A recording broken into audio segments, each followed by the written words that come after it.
ولا خوف علیہم ولا هم یحزنون، بے شک جو لوگ ایمان لائے اور انہوں نے نیک اعمال کیے اور نماز قائم رکھی اور زکوٰۃ دیتے رہے، ان کے لیے ان کا اجر ان کے رب کے پاس ہے، اور نہ ان پر کوئی خوف ہے اور نہ وہ غمگین ہوں گے۔ یا ایھا الذین آمنوا اتقوا اللہ وذروا ما بقی من الربا ان کنتم مؤمنین،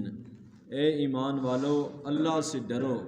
اور باقی ماندہ سود کو چھوڑ دو اگر تم مومن ہو۔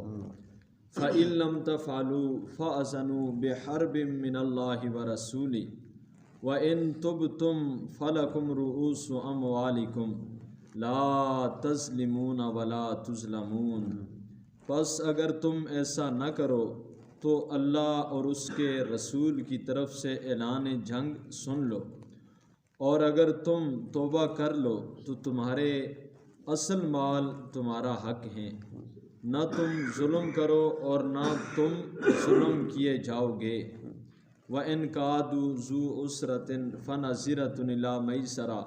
وَأَن تَصَدَّقُوا خَيْرٌ لَّكُمْ إِن كُنتُم مُّؤْمِنِينَ، اور اگر مقروض تنگ دست ہے تو اس سے اس کی فراخی دستی تک مہلت دو، اور قرض کو معاف کر کے تمہارا صدقہ کرنا زیادہ بہتر ہے اگر تم جانتے ہو۔ آپ کو پتہ ہے کہ اس رکوع میں اس سے پہلے صدقات کا ذکر تھا اور اس کے بعد سود کے حوالے سے بات آئی تھی، تو سود کا ذکر فرما کے اللہ نے یہاں پہ فرمایا کہ یا ایھا الذین آمنوا اتقوا اللہ، اے ایمان والو اللہ سے ڈرو۔ تو اللہ سے ڈرنے کی مراد یہ ہے کہ ان بطش ربک لشدید، اللہ تعالیٰ صبور ہے۔ صبور کا مطلب ہے کہ مخلوق، اب دیکھیں کتنے گناہ ہوتے ہیں اور وہ انسان کو زبردستی بھی کسی کی مجال نہیں ہے کہ اس کے خلاف سانس بھی لے سکے اس کے حکم کے خلاف، لیکن اس نے ایک مخلوق کو، صبور کا مطلب یہ ہے کہ اتنے گناہ کرتے ہیں لیکن اس کے باوجود بھی پردے ڈالتا ہے، انہیں ظاہر بھی نہیں فرماتا، بلکہ اللہ کا کرم جس پر ہو جائے، اس کی رحمت ہو جائے۔ تو حدیث پاک کل ہی میں نے پڑھی تھی، جس میں حدیث پاک میں آتا ہے کہ بروز قیامت اللہ تعالیٰ اپنا جو ہے بھرم والا جو پردہ ہوتا ہے، ایک تو یہ چادروں کے پردے ہوتے ہیں نا، تو ایک بھرم کا پردہ ہوتا ہے، تو اس بھرم کے پردے میں یعنی اللہ اپنی رحمت کے سائے میں ایک بندے کو بلائے گا، تو بندے وہاں پہ مختلف ہوں گے، کسی کا سر عام حساب ہوگا، اور بالخصوص اس شخص کا جو لوگوں کے عیب اچھالتا ہے۔ تو نبی پاک علیہ السلام کے فرمان علی شان مفہوم ہے کہ کسی کا عیب نہ اچھالو، جو بندہ یہاں پہ کسی کا عیب اچھالتا ہے کل بروز حشر وہ اسی طرح ساری مخلوق کے سامنے ننگا ہوگا اور سب کے سامنے اس کا حساب و کتاب ہوگا۔ تو اس طرح ایک بندہ اللہ کی بارگاہ میں، حدیث پاک میں آتا ہے کہ اسے اللہ اپنی رحمت کے پردے میں بلائے گا اور اس سے پوچھے گا اللہ کہ تو نے یہ کام بھی کیا، وہ اقرار کرے گا کیا، تو اس نے جتنے عمل کیے ہوں گے، برے اعمال اور اچھے اعمال سارے، اللہ اس سے پوچھے گا تو نے یہ نافرمانیاں کی ہیں، تو وہ اقرار کرے گا یا اللہ مجھ سے یہ ہوا ہے، تو اللہ تعالیٰ فرمائے گا جس طرح میں نے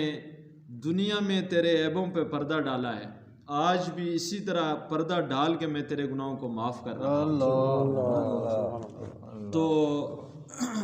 یعنی صبور وہ ذات ہے جو یعنی قدرت رکھنے کے باوجود بھی اللہ تعالیٰ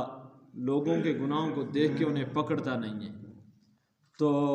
یہاں پہ اور پھر جب پکڑ آتی ہے تو ان بطش ربک لشدید، بڑے بڑے جنہوں نے خدائی کا دعویٰ کیا، نمرود کو دیکھیں، فرعون کو دیکھیں، اور کتنے ہی لوگ آئے جو خدائی کا دعویٰ کرتے رہے اور دنیا کی گردنوں پہ حکومتیں کرتے رہے،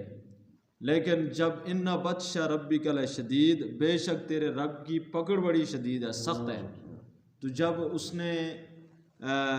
پکڑ لیا تو پھر وہ انسان نشانہ عبرت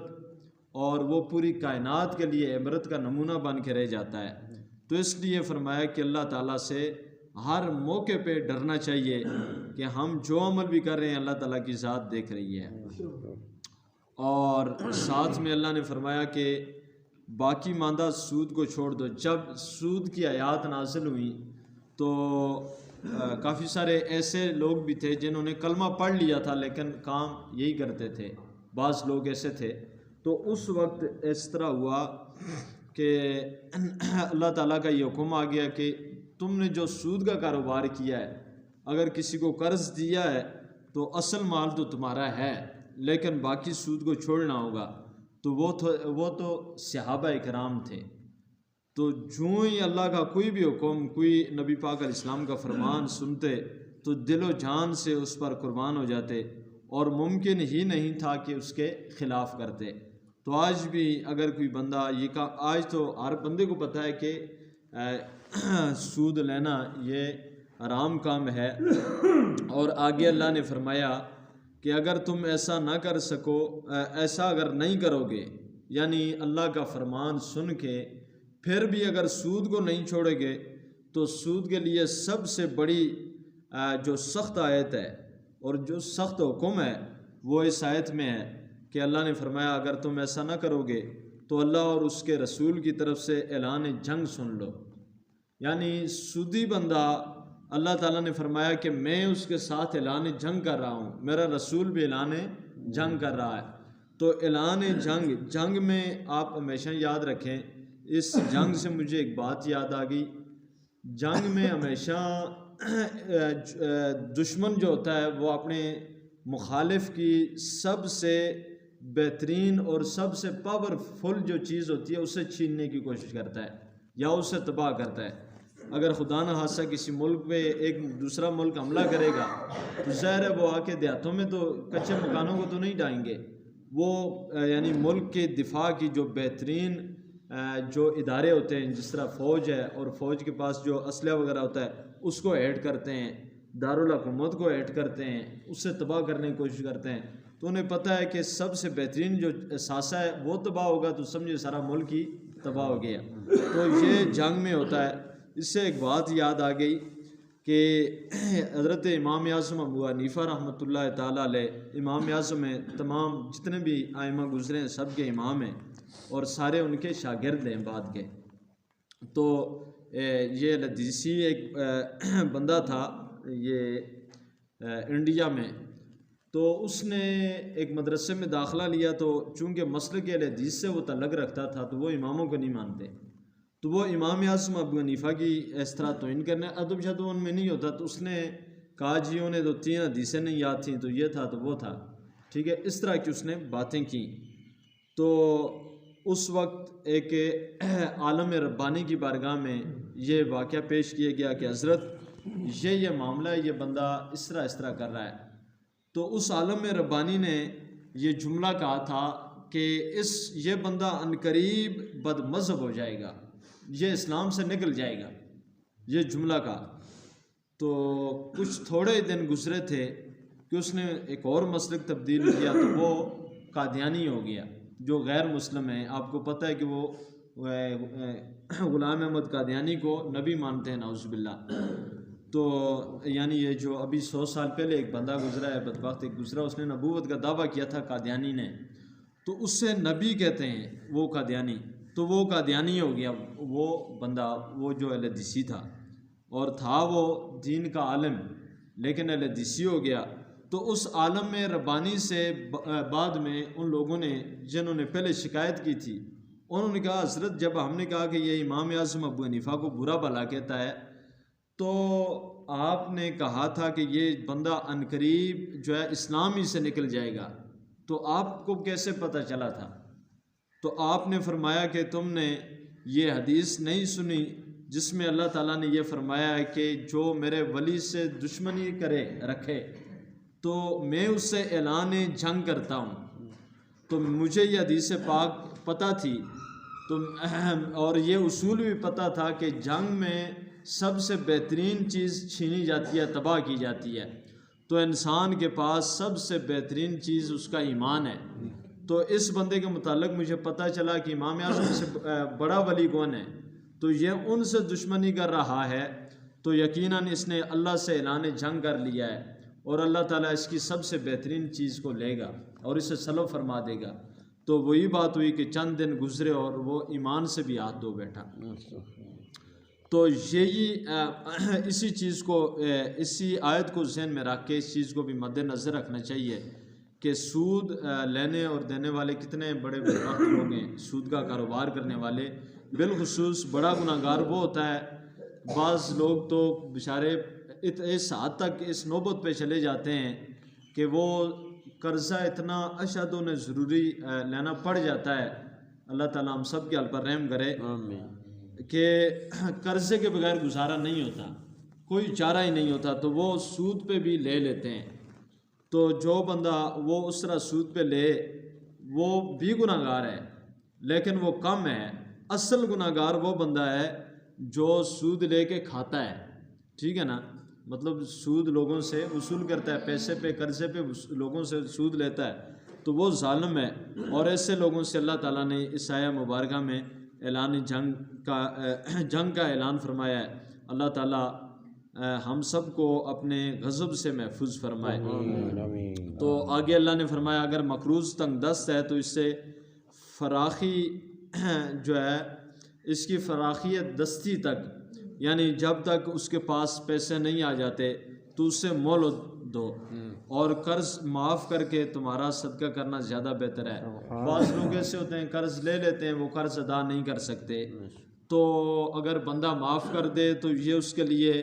بہترین صدقوں میں سے صدقہ ہے جو اللہ کے ہاں دیکھیں اس آیت میں ہے۔ اور دوسرا کسی قرضدار کو مہلت دینا، یہ بھی بہت بڑے صدقے کی بات ہے۔ بلکہ اعلیٰ حضرت امام احمد رضا محدث بریلوی رحمۃ اللہ تعالیٰ علیہ، جن کا لکھا ہوا سلام ہم پڑھتے ہیں، مصطفیٰ جان رحمت پہ لاکھوں سلام، یہ انہوں نے لکھا تھا، اور سب سے اولا والا ہمارے نبی، تو یہ بھی ہمارا نبی، یہ بھی انہوں نے نعت لکھی، ان کی کافی سارے کلام پڑھے جاتے ہیں۔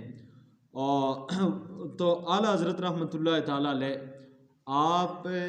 اسپیشل کسی بندے کو بلا کے تھوڑا سا قرضہ دے دیا کرتے تھے، اور فرماتے تھے کہ جب تک یہ قرضہ، مثال کے طور پہ اگر بندہ 100 روپیہ کسی کو قرضہ دیتا ہے تو اس سے روزانہ 100 روپیہ جب تک اس نے واپس نہیں کیا مقروض نے، تو اسے صدقہ کرنے کا ثواب ملے گا، ٹھیک ہے نا۔ اگر اس نے 1000 روپیہ کسی کو دیا ہے تو وہ یہ سمجھے جب تک وہ قرضہ واپس نہیں ہوا اس سے روزانہ 1000 روپیہ صدقہ کرنے کا ثواب ملے گا۔ تو اعلیٰ حضرت فرماتے تھے کہ ہمارے پاس اتنے پیسے کہاں ہیں کہ ہم روزانہ، اس دور میں روپیہ بڑی چیز ہوتی تھی، تو آپ کسی کو روپیہ قرض دے دیتے، تو آپ فرماتے روزانہ ہم 1 روپیہ کہاں سے صدقہ کریں گے؟ تو وہ قرض کی صورت میں یعنی اللہ تعالیٰ صدقے کا ثواب عنایت فرماتا رہتا ہے۔ تو قرض دینے پہ اگر کسی کو قرض کوئی بندہ دیتا ہے تو اس پر بڑے بے شمار فضائل ہیں، تو اس میں کافی ساری فیضان سنت میں بھی چیپٹر ہے۔ تو یہ ہے کہ قرض دینا یہ بہت، یعنی یہ بہترین صدقہ ہے، اور اگر معاف ہی کر دے تو اس سے زیادہ صدقہ ہے اور زیادہ بہترین صدقہ ہے، اور مہلت دینا یہ بھی بہترین صدقے کے مترادف ہے۔ تو اللہ تعالیٰ نے اس رکوع میں یہ ارشاد فرمایا کہ جو بندہ اللہ سے ڈرتا ہے اللہ تعالیٰ اس کو اجر عطا فرماتا ہے۔ اب دیکھیں حبیب اجمی رحمۃ اللہ تعالیٰ علیہ بہت بڑے اولیاء کی جماعت میں آپ کا نام ہے، تو آپ نے جب توبہ سے پہلے آپ سود کا کاروبار کرتے تھے، اس دن بھی میں نے بتایا تھا، تو جب آپ نے توبہ کی تو توبہ کا واقعہ تو آپ نے سنا ہے کہ وہ جو بکری کا سری لے کے آئے تھے تو وہ خون بن گیا، وہ سود کی تھی وہ خون بن گیا، اور راستے میں گزرتے ہوئے بچے کھیل رہے تھے، تو اسی دن آپ کے ساتھ یہ واقعہ پیش آیا کہ بچوں نے کہا کہ حبیب آ رہا ہے، حبیب آ رہا ہے، سائیڈ پکڑو۔ تو دوسرا کہنے لگا کیوں سائیڈ پکڑیں؟ تو کہا آپ کو پتہ نہیں اتنا بڑا ظالم بندہ ہے، تو اس کے پاس ہمیں اس کے راستے میں نہیں کھڑا ہونا چاہیے، اس سے دور رہنا چاہیے۔ تو حبیب اجمی نے سنا کہ میں ایک مسلمان ہوں اور میرا ظلم اتنا مشہور ہو چکا ہے کہ لوگ مجھ سے ڈرتے ہیں کہ اس کے اگر پاس کھڑے ہوئے تو اللہ کا عذاب ہم پہ بھی نازل ہو جائے گا. تو اسی وقت انہوں نے توبہ کی، اور ایسی توبہ کی کہ آپ عبادت میں مصروف ہیں. بیوی نے کہا کہ آپ لگے رہتے ہیں نماز روزے کے متعلق لگے رہتے ہیں اور گھر میں بچے بھوکے ہیں، آپ کیا کر رہے ہیں؟ تو حبیب اجمی رحمۃ اللہ تعالیٰ علیہ جس طرح مزدور گھر سے روٹی بھی لیتے ہیں، اپنے کپڑے بھی لیتے ہیں، تو آپ اس طرح کپڑے لے کے چل پڑے. اور آپ نے فرمایا میں ایک بڑا سخی مالک ہے، اس کے ہاں میں کام کر رہا ہوں، تو آج میں اس کے ہاں دہاڑ لگاؤں گا. آپ گئے، آپ نے کپڑے بھی سائڈ پہ رکھے اور وہ روٹی بھی سائڈ پہ رکھ کے آپ عبادت الہی میں مصروف ہو گئے، اللہ کے ذکر میں مصروف ہو گئے. سارا دن گزر گیا، تو رات کو آپ جب واپس گئے تو بیوی نے کہا کہ آپ کچھ لے کے بھی آئے ہیں، سخی تو بڑا ہے وہ، آپ جس کے ہاں کام کر رہے ہیں، آپ بڑی اس کی تعریفیں کر رہے ہیں، تو کچھ لائے بھی ہیں. تو کہا کہ میں مالک نے کہا ہے کہ کل دوں گا. حبیب اجمی کل آئے، آپ نے عبادت کی، شام کو واپس گئے. تو پھر بیوی نے سوال کیا، تو تیسرے دن بیوی تب گئی. بیوی نے کہا کہ آپ کیسے مالک اس کی تعریفیں بھی کرتے ہیں اور لاتے بھی کچھ نہیں ہیں، فاقے پہ فاقے ہو رہے ہیں.